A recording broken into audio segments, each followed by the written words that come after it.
in the Vikings defense. They blitz more than any other team on any down. They load up the box. They typically want many rushers. Rushing the QB, as many one-on-ones at the least that they can have. It's hard to have any breather plays this week. It's just the nature of how Flo calls it, and we got to be locked in if we want to have success against this defense. It's interesting. Our Bears reporter Courtney Cronin joining us now. Courtney, what are you hearing about the Bears' approach to this matchup specifically? Yeah, Laura, like all of us, Ben Johnson acknowledged that he has a level of curiosity for how Caleb Williams is going to look against the Minnesota Vikings. He called it the giant unknown, and there are some things that lead the Bears to think the amount they can put on Caleb Williams' plate will be greater than maybe the last time he would have faced Minnesota. So much of that deals with the fact that this is a defense that has pressured teams at a higher rate than anybody else in the NFL over the last 2 seasons. But how they're able to get there with Caleb Williams depends on what he's able to do in practice this week, because the Bears are at a point where they're paring down the playbook. So that should alleviate some of the pre-snap issues that they've shown throughout the preseason. And it's also going to determine how Ben Johnson calls this game and what he said, how much he's able to put on Caleb Williams' shoulders to be able to carry this team. Now, one area Williams addressed today that he feels more comfortable with, something he wants to use as a weapon against the Vikings, is his cadence. Tight end Cole Kmet told me that he felt in Kansas City during the preseason game,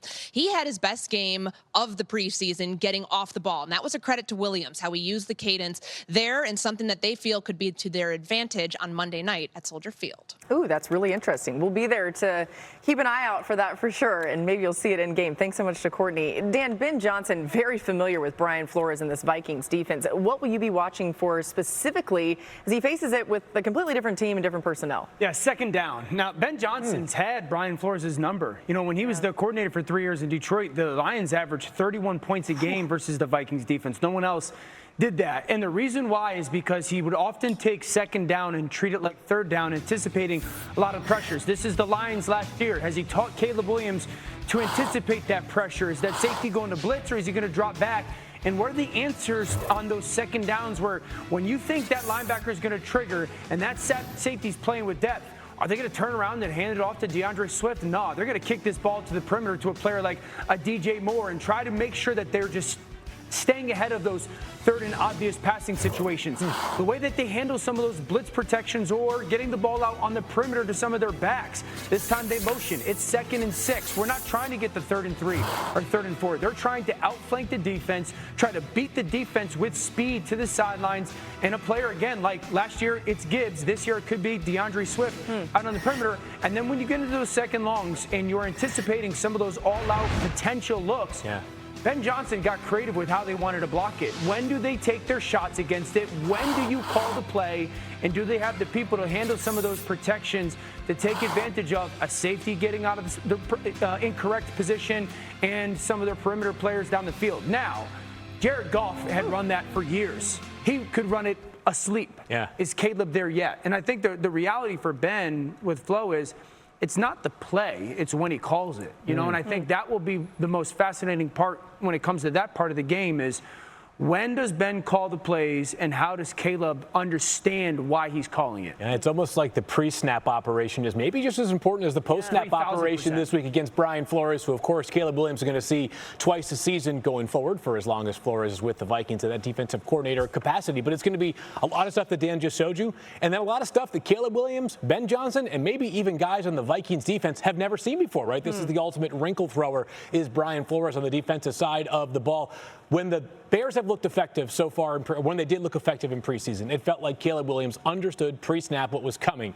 It's a whole different level, right? That was as vanilla could be. But if they're going to succeed in a big-time way this upcoming year and going forward, it's going to be because Caleb Williams becomes as comfortable in Chicago as Jared Goff had become in Detroit, in which, yes, the execution was high and the talent was great, but they were just outsmarting you before the ball was even snapped as well. Yeah, Courtney's reported all summer long, it seems like, just about how complicated this offense is. And they are. They're loading him up, but maybe there's a little bit of time for that adjustment to happen. Marcus, on the other side of the ball in this one is J.J. McCarthy. His very first NFL start. What do you want to see from him? Yeah, it's going to be fascinating how Dennis Allen, the defensive coordinator for the Chicago Bears, deploys this defense as well. Do you want to test the first-time starter and try to speed him up as well? Obviously, with having those weapons outside, especially Justin Jefferson, you don't want him to wreck the game, so you cut the head off the snake. I'm interested to see, because this is also, there's a narrative that's going to be derived from this game. One, it being a divisional opponent, but ultimately, we saw Sam Darnold have a tremendous amount of success, and we've given Kevin O'Connell a tremendous amount of credit for what he's been able to do with the quarterbacks in this offense in Minnesota. So if it doesn't look well, we're going to squarely place the blame on a young quarterback, unfairly. Yeah. We will talk about J.J. McCarthy and if the development is going to have to take place during the season, and are you going to have to sacrifice wins and potential success of what we've grown accustomed to in order to develop a kid that you drafted late that's getting his first reps in a divisional game? I'm super interested in the plan for J.J. McCarthy and also Dennis Allen plan defensively and how he tries to heat this young quarterback up, who I could still consider a rookie.